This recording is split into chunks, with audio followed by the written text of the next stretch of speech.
de un déjà vu. Cierto. ¿Sí? Pero antes de eso me parece importante que situemos el porqué de remitirnos a algo que se parece bastante a lo que ocurría en la década del 90, a los inicios de la década del 90, ¿no? En esa conversación que mantuvo ayer Milei con Fantino en Neura, Milei confirmó lo que nosotros conjeturábamos al aire el jueves o viernes pasado. ¿Se acuerdan cuando hablamos de que no le importaba la ley ómnibus? Porque todo esto era a raíz de lo que me comentaban en la Cámara de Diputados, Sí. que habían estado conversando con funcionarios del entorno de Milei, del gabinete de Milei, que traducían que no le interesaba sacar la ley ómnibus, que en lo único que se enfocaba era en el cepo, y que él creía que iba a poder sacar el cepo, estabilizar la economía, y que las leyes iban a venir solas a partir de 2025, ¿no? De hecho, Sí. lo que ocurrió en esa conversación con Fantino es que Milei dijo, cuando lo consulta Fantino sobre qué pasa si no sale la ley o qué está pasando en el Congreso, dijo que no le importa, les veo la cara en 2025, Ajá. en referencia a los gobernadores, a los legisladores, no le importa, ¿no? Entonces, ¿por qué decidimos, o decidí yo, digamos, traerles a ustedes lo que fui recogiendo durante el fin de semana sobre cuánto se parece esta época a los inicios de los 90? Porque en realidad hay un apresuramiento, me da la sensación, en suponer que estamos más cerca del 2001 que del 89-90. ¿Sí? ¿Es una mala noticia? Mala Sí. noticia. Pero también es necesario pensar lo que tantas veces hemos dicho acá. El peronismo o el kirchnerismo han sido anomalías en la historia argentina. O sea, lo normal, Ujú. y lo digo con absoluta conciencia de lo que significa normalizar algo, lo normal es que el poder lo ejerzan quienes son los dueños del país. Y en Argentina fue siempre así, salvo los interregnos peronistas y el kirchnerista, ¿no? Ujú. Entonces, ahí empezás a darle otra dimensión a lo que son en realidad esos breves periodos de tiempo donde el pueblo es más feliz, donde hay redistribución de la riqueza, donde las familias argentinas pueden planificar una vida con mayor tranquilidad y con más derechos, Ujú. en comparación con lo que ocurre cuando gobiernan los liberales en representación de los dueños de todo. Entonces, ¿qué es lo que fui recogiendo que me sirve también para explicar todo esto que está diciendo Milei? Conversé, por ejemplo, con 3 activistas militantes de ATE, 2 de ellas delegadas, ¿no? Una delegada de ATE, el viernes por la noche, decía que no estaba de acuerdo con hacer el paro, por más que lo militó, por más que participó, y por más que defendió a los laburantes despedidos en la repartición donde ella trabaja, ¿no? Y que fue, en su caso, muy cruel, porque, por ejemplo, ocurría que había algunos laburantes que podían, estaban habilitados en su huella digital, pero cuando iban a atravesar el molinete no los dejaba pasar. O sea, hasta había un error en la configuración. Ajá, ok. Entonces pensaban que no estaban despedidos, querían entrar y no podían entrar. O sea que también le hacían Peor todavía, va. una especie de tortura psicológica mayor. A ATE le están metiendo, ayer denunciaron que está ATE Capital, que están metiéndole policías armados, uniformados en las asambleas. Hoy a las 9 de la mañana hay una conferencia, no sé qué pasó, el Tano Catalano, Bueno, denunciando esto. esta delegada de ATE lo que dice es, estos paros que estamos haciendo, que los entiendo, que los defiendo, que los reivindico, no le mueven el amperímetro a la sociedad argentina. Entonces yo quiero discutir por qué vamos al paro, por qué pedimos paro general.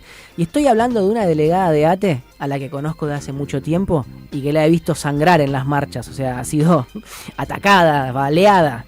No es una militante burocratizada, escondida atrás de un escritorio, al estilo de lo que se suele criticar en el caso de la CGT, ¿no? Sí. Es una delegada de ATE probada en batalla que dice, loco, el paro general o el paro nacional, no sé si tiene sentido, discutámoslo. No digo que no, discutámoslo, está diciendo. Sí. Otra delegada también de ATE lo que decía es que hay una condena fácil de parte del público en general o del militante suelto, generalmente el que no está en una orgánica, reclamando a los sindicatos que salgan a la calle en defensa de los laburantes y que sin embargo es más jodido construir un paro. Insisto, una delegada también de ATE que nunca le saca el cuerpo cuando hay que estar en la calle, pero que hace una defensa o problematiza el juicio de valor que muchos periodistas a veces tenemos al aire condenando o criticando a los que demoran en sacar un paro, y al mismo tiempo lo que planteaba ella era que muchos de los dirigentes políticos se esconden detrás del reclamo de clase. Y dicen, bueno, hasta que no salten los laburantes yo no puedo hacer mucho. Sí. Y ella demandaba una participación distinta, un compromiso diferente, una lectura más atrevida de parte de la dirigencia política antes que de la dirigencia sindical, ¿no? O sea, creo que está toda la dirigencia bajo esa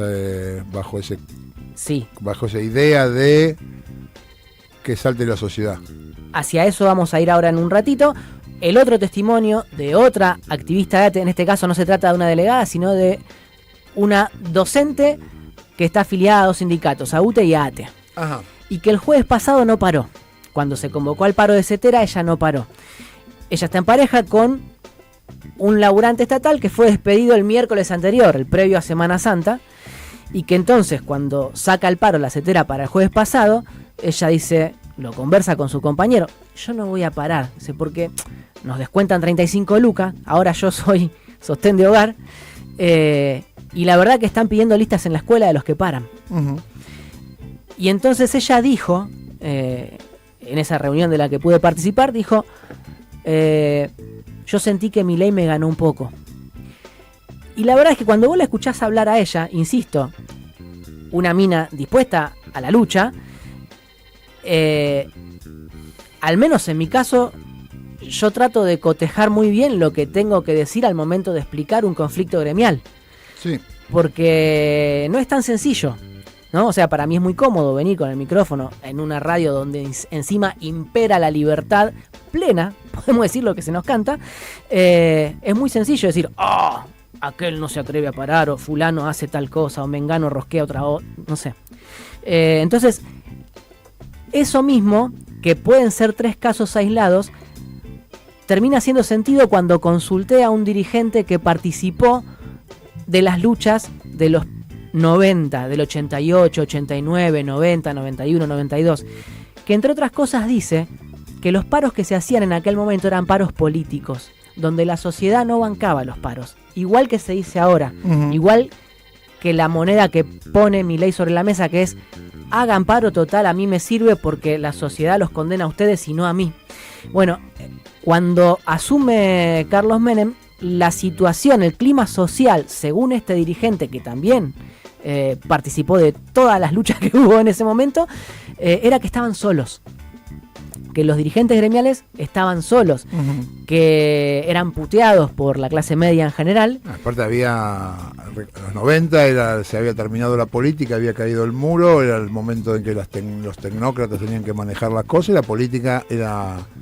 Ya, es más, ni siquiera había una... Aparte de más allá de una crítica, estaba perimida, era algo que obsoleto. Bueno, recordaba este hombre que en el 88 se hace la marcha blanca de los docentes, donde hubo 43 días de paro. Había 21 jurisdicciones, 21 provincias gobernadas por el peronismo. Esas provincias se hacían las otarias y no descontaban el salario de los docentes. Pero las 3 jurisdicciones gobernadas por el radicalismo, que si no me equivoco eran Córdoba, Capital Federal, y no me acuerdo cuál otra ahora, pero... Puede ser Río Negro. No lo recuerdo, pero podría ser. No lo recuerdo, pero podría ser. Esas 3 jurisdicciones sí descontaban el salario y que los docentes, por ejemplo, de la capital o de Córdoba, por decir las 2 que estoy seguro que gobernaba el radicalismo,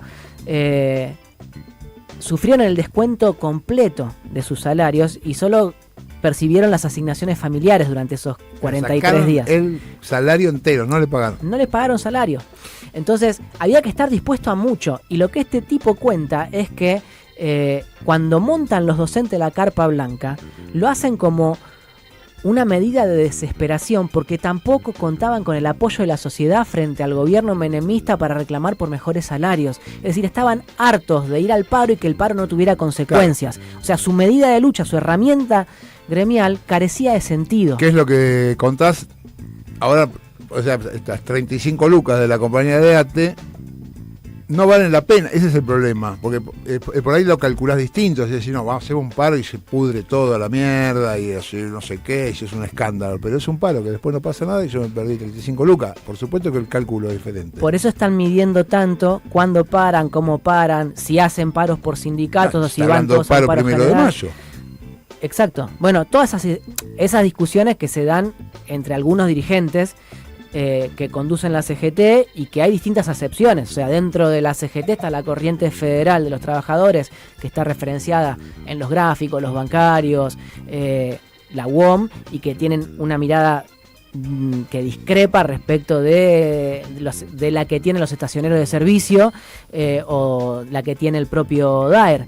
Y aún así, Daer está puteando a los gobernadores del peronismo porque estarían dispuestos a aceptar, en algunos casos, acompañar la ley ómnibus, porque Milei les promete, no Milei, sino Guillermo Francos y Nicolás Pose, les prometen restituir el impuesto a las ganancias. Entonces, los gobernadores peronistas de las provincias del norte, jurisdicciones donde no hay tantos habitantes que garpen impuesto a las ganancias, aceptarían eso, sí, restituir ganancias, pero les saltan a la yugular los gobernadores patagónicos, donde la mayoría de los laburantes y de los habitantes en general de la Patagonia sí son alcanzados por el viejo gravamen a la cuarta categoría del impuesto a las ganancias. Entonces, hay una discusión donde Daer termina diciendo, Enón, nos están dejando solos. Daer le está diciendo a los peronistas, nos están dejando solos.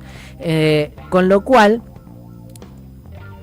la comparación con respecto a otras épocas, que nunca puede ser esquemática, porque por supuesto que en toda la sociedad hay un aprendizaje sobre lo que ya ocurrió y cada actor se para distinto si algo parecido ocurre o si algo, si es que fuera posible, se repite tal cual. Estaría equivocada la sociedad o cada uno de los actores con capacidad de agencia si compara esto con los momentos previos al estallido del 2001. Se parece mucho más, dicen dirigentes del peronismo, dirigentes del sindicalismo, a los principios de los 90. ¿Por qué? Porque todavía tenía plafón, porque Menem, después de la hiperinflación que también experimentó él, no solo fue hiper la del 89, sino que en el 90 y 91 también hubo inflación alta, y que recién cuando pone el 1 a 1 Cavallo, después que no le traen los grandes empresarios la plata que prometieron, recién cuando estabiliza con el 1 a 1 empieza a ganar confianza Menem. Y hay otro detalle también con respecto a las discusiones que tenemos en la actualidad, que suelen eximir de responsabilidad a los que estamos sin cargos, mandatos o funciones políticas, ¿no? Lo que cuentan es que para el caso de la privatización de Entel, hubo una asamblea de laburantes acá nomás, acá cerquita en Atlanta, donde ganó 60-40 la privatización. Uh-huh.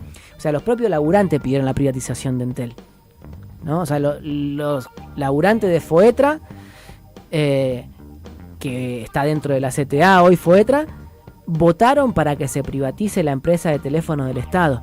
Entonces, ahí también tenés una revisión que hacer, no solo sobre el pasado, sino sobre cómo pensamos la actualidad nosotros. Si estamos errándole al vizcachazo o si estamos tratando de ser más agudos para entender qué es lo que está queriendo la sociedad. Y esto no exime a ningún dirigente o a ningún militante de intervenir para cambiar las cosas, pero sí es necesario comprenderlas. Sí, claro. Porque si no estás hablando otra lengua, otro discurso, algo que no ancla en lo que está ocurriendo. Es verdad que uno podría decir, bueno, no, el proceso que armó el menemismo duró 10 años, ¿no? Sí. Esto viene a una velocidad supersónica, a lo mejor, uh-huh, ¿no? Si la cosa ocurre de otra manera, no sabemos qué va a ocurrir. La historia tampoco, no se repite nunca igual. Y la historia no se repite igual. Lo que sí yo no no sé, el otro día pensaba, ¿viste cuando la fórmula el voto castigo? Porque también es eso, ¿no? Nosotros estamos acostumbrados a pensar en el voto castigo, porque se castigó a la política, se castigó al peronismo, se castigó a Macri. Y este es un voto castigo hacia uno mismo, me parece, ¿no? También. Pero creo que sí, suframos, creo que mucha gente está dispuesta al castigo propio.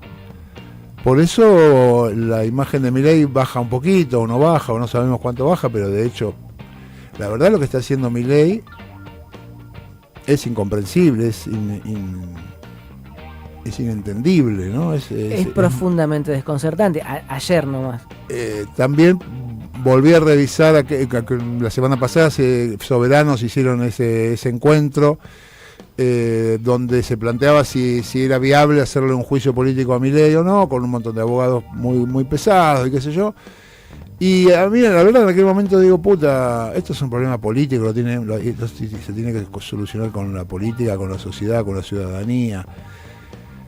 Pero después pensaba, también a lo mejor la ley alguna vez nos podría ayudar, porque lo cierto es que si hay un presidente que viola todo tipo de legalidad, que no atiende a lo que la Constitución le manda hacer, que agrede permanentemente a todas las instituciones, todas las estructuras, todas las instancias de esta nación, y a lo mejor hay que defenderse con un juicio político. La verdad que yo lo tenía como totalmente descartado y ahora lo pienso como una posibilidad. Vos necesitas porque 2 lo tercios. cierto es que estamos viendo cómo nos destruyen el país, las instituciones, las leyes, la vida, todo, ¿no? El tipo no deja nada en pie y se lo ve muy conforme con lo que está haciendo y se lo ve que lo que quiere seguir quiere profundizar esto. Entonces hay un nivel de agresión hacia todo lo que teníamos que uno dice, bueno, está todo bien, no queremos, los paros no sirven, la mitad del país quiere que esto ocurra, pero la otra mitad no queremos que esto ocurra. Entonces ahí hay una pulseada que tenemos que dar. Porque si los otros quieren, bueno, yo no quiero, y vos sos la mitad. Si yo fuera el 20%, si yo fuera parte de un 20% que quiere tener un país sano, y el 80% quiere tener un país roto, bueno, me la como. Pero estamos a la mitad. Bueno, pero justamente por eso, yo no estoy diciendo que no hay que hacer paro. Justamente el testimonio... No, lo que quiero decir es el testimonio de este dirigente que participó de las luchas de los 90. Es verdad que se hacen paro, que es lo que a uno lo bajonea. Hacemos paro, salimos a la calle. Lo que quiero decir es que los momentos luminosos de la historia argentina no se construyen de la noche a la mañana. Sí, los momentos de opacidad. La oscuridad es apenas apretar un interruptor, ¿no? En Argentina ha funcionado así sistemáticamente. Bueno, una elección, fuiste hombre, mujer, voto, urna, tuki, gana Milei. De un día para otro, el resultado se concreta. Ahora, la conquista del poder por parte del campo popular siempre amerita construcciones más pacientes, sin renunciar nunca a la identidad que vos portás. Entonces, hacer el paro, militar las asambleas con los laburantes, organizarte desde abajo, es la única herramienta que vos tenés. Lo que advierto con esta intervención es, guarda, porque por ahí va a llevar tiempo, por ahí no estamos tan cerca del momento en que recupere el poder una expresión del campo popular, ¿sí? O sea, a lo mejor estás en la previa, en los años donde necesitas justamente avanzar ladrillo a ladrillo en la construcción. De a poquito, de nuevo, volver a empezar. Porque lo que hay no termina de ser representativo de una mayoría y no termina de aparecer algo nuevo con capacidad de convocar a todos los que necesitas para ganar por los resquemores que hay de lo que acaba de terminar, que es, digamos, en sentido de discurso público, una experiencia que duró 20 años. El kirchnerismo estuvo 20 años gravitando fuertemente, de manera determinante en nuestra cultura política. Bueno, eso ya se venía agotando, por más que nuestra identidad sea esa, hoy parece inhibida de expandirse a nivel nacional y conducir los destinos de la patria. ¿Qué hay que hacer frente a eso? Bueno, no vas a renunciar a tu identidad. Los sindicalistas peronistas no van a dejar de hacer paro o de construir en sus comisiones internas. Sí. Lo que digo es, les va a llevar más tiempo. ¿Y la dirigencia? Y la dirigencia política, que como decíamos estaba bastante especulativa y esperando, aguardando a la reacción social, también hace sus cálculos. Ayer me mandaban una nota de Nicolás Vilela, Sí. que ya lo nombramos varias veces. Para mí intelectualmente es un tipo súper capaz, me gustan las notas que escribe, las he citado y me gustan porque permiten abrir una discusión. La mayoría de las veces no estoy de acuerdo con lo que escribe. ¿Dónde escribe? En Contraeditorial se publicó ayer o antes de ayer, y me la pasaron. Y lo que encuentro en Vilela, que es uno de los compañeros de ruta de Damián Celsi en Hurlingham, ¿no? O sea, un tipo identificado con la cámpora, es una especie de encierro o aislamiento suyo por discutir o seguir discutiendo contra el albertismo, como si eso fuese determinante hoy. Hace un intento de exculpar al kirchnerismo de lo que le imputan los críticos del kirchnerismo dentro del peronismo. Es como que una parte del peronismo y del kirchnerismo se quedaron encerrados en eso, cuando hoy hay otras urgencias. La verdad, a mí me parece de una irresponsabilidad que no puedan salirse de esa discusión, que apenas uno se acerca a ese ámbito, es lo que están haciendo. Es lo que están haciendo.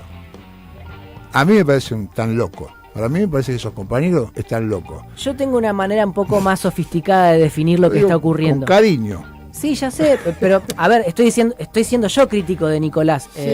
Nunca hablé personalmente con él, lo leo. No importa Nicolás es uno, pero acá son centenares. Lo que quiero decir es lo siguiente. Es como si hubiesen empezado a practicar la política como si fuesen sacerdotes, como si fuesen testigos de Jehová, como si tuvieran que definir escolásticamente qué es o qué fue el kirchnerismo y qué tiene que ser el peronismo. Están discutiendo sin la gente. Sí.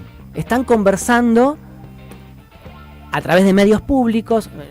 Contraeditorial no es público, es un ámbito de discusión pública. Sí, pero es público. Están discutiendo públicamente una línea política que está bien, vale, pero si todo se resume a eso, todo se reduce, mejor dicho, a eso, no tiene mayor importancia o no tiene sentido. Y lo peor es que del otro lado también contestan. Entonces, por supuesto, se sigue viviendo en la interna del Frente de Todos, aunque hoy ya estás en otra etapa con otras urgencias, ¿no? E insisto, lo que se requiere es poner toda la energía en construir las barreras de contención política y social a los avances de Milei. ¿Vos querías decir algo? No, sí, que a ver, la realidad la realidad efectiva que está contando Dipi es así. Vos no podés, como contó el caso de la dirigente de ATE, que no puede, docente ella, no puede prescindir de 35 lucas en este momento, por algo que efectivamente la sociedad hoy por ahí no te va a pasar. Ni te van a, por ahí tampoco te putean, pero va a pasar totalmente intrascendente. No mueve nada. Mueve muy poco. No mueve nada. Yo creo que lo único que puede mover a la sociedad es la realidad material efectiva, y creo que las internas y todo este tipo de cosas le interesan muy poco, como le interesaron durante el gobierno anterior. Las peleas internas de la gestión, no digo a nosotros ni a los que están muy politizados, no les interesa la política, digo a la mayoría de la población. Sí. No, que lo que le afecta más es cómo está viviendo el día a día, en líneas generales. Y en cuanto a la discusión interna del peronismo, sí, es una discusión interna, no va a afectar el amperímetro de la sociedad compañía o no, si es kirchnerismo, si es albertismo, eso le da lo mismo en este momento. Sí, el tema es que si estamos gastando las pocas energías que tenemos en esa discusión, cuando la verdad que necesitamos que las energías que tenemos ponerlas en otra discusión. Sí, pero el análisis que muy bien hace Dipi de cómo está viendo tanto la dirigencia sindical como la dirigencia en general, de bueno, no podemos accionar demasiado porque la situación, accionar en términos de ponernos fuertemente o cómo vamos a accionar contra Milei, no están las condiciones dadas, tenemos que esperar, ver cómo decanta, etcétera, etcétera. Es algo que ocurre siempre en términos de... A ver, yo recuerdo, por ejemplo, la fraternidad. Estoy hablando del sindicato de trenes. Sí. Contra el gobierno de Cristina, se la pasaba parando por el impuesto a la ganancia, justamente. Sí. Apenas ganó Macri, que los hicieron pelota, dejaron de parar. No porque coincidieran con Macri, sino porque Macri los iba a dejar sin laburo si paraban. Creo que estamos efectivamente en algo parecido. Te hacen listas, como dijo Dipi, si vos paraste te van a echar. El peronismo en general, o un buen no te echa. Claro. Si haces paro. No Es más fácil hacerle paro a un peronista que a uno Por derecha. supuesto, A eso voy. por supuesto, Sí. por supuesto. Yo me parece a mí, ¿no?, que las discusiones sobre lo anterior, como esto que decís vos, estar en la interna, no sé, a mí sí me parecen necesarias, porque vos tenés que plantear un futuro en donde vos tenés que ofrecerle algo a la población, y para eso tenés que discutir qué querés. ¿Querés ser medianista? ¿Querés llevarte bien con todos? Me parece a mí, ¿no? Tenemos que hacer esa discusión, porque si no vamos a volver a lo mismo, vamos a llegar unión hasta que te duela, vamos a llegar a ser gobierno y también vamos a hacer... Yo lo que la misma veo cagada. que esas discusiones son lo que vos hiciste y lo que yo hice. Vos hiciste tal cosa, Claro, no, bueno, vos no. hiciste tal otra. No sale de ahí, no están, entonces no se abre la puerta para ver lo que pasa en la calle. El tema para es ese. Cuando te encerrás a discutir eso, lo que no ocurre es lo que, por ejemplo, va a poder pasar hoy, que es que finalmente en la Cámara de Diputados Unión por la Patria acordó con la izquierda, acordó con los socialistas santafesinos y está llamando a los radicales a una jornada para discutir el DNU con especialistas. Paso previo a llevarlo a recinto. O sea, no es que hoy va a ocurrir algo con el DNU 7023, simplemente después de la interna, porque dentro de Unión por la Patria estas discusiones también circulan, pero suspendieron eso y dijeron, bueno, ¿qué hacemos con el DNU? Listo, armemos una jornada, discutamos el DNU y sumemos masa crítica entre los legisladores aliados para ver si lo podemos voltear. El número ya está en 129 como para voltearlo. Quieren tener más holgura. O sea, todos dicen el decreto pende de un hilo. Y tan es así que Milei está desesperado por eso también. Porque si se cae el DNU y la ley ómnibus no sale, se queda sin instrumento jurídico y legal para llevar adelante sus transformaciones, y hay que ver cuánto más lo bancan las empresas sin esas herramientas políticas de gobierno a Javier Milei, ¿no? Entonces, si suspendés el internismo, lo que empieza a aparecer es la política, que tiene real impacto en la sociedad. Yo por eso prefiero, por ejemplo, quedarme con uno de los párrafos de la nota de Joaquín Morales Solá en La Nación del domingo pasado, que dice así: la sociedad que heredó Macri estaba mucho mejor que la actual. Aunque la economía estaba igualmente mal, dice él, obviamente es anticristinista, ¿no? Sí, Cristina Kirchner y Axel Kicillof habían tirado la crisis bajo una mullida alfombra. Sí, Pero dejaron un país, escuchen esto, dejaron un país que había despilfarrado todos sus stocks, las reservas de dólares, las de carne y las de energía, entre otras.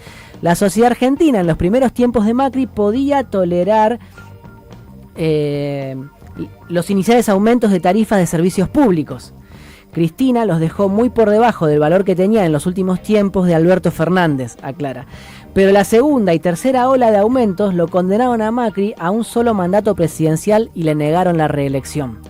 El expresidente chocó además con la oposición de muchos de sus propios aliados en lo que era Juntos por el Cambio y con las restricciones de la justicia.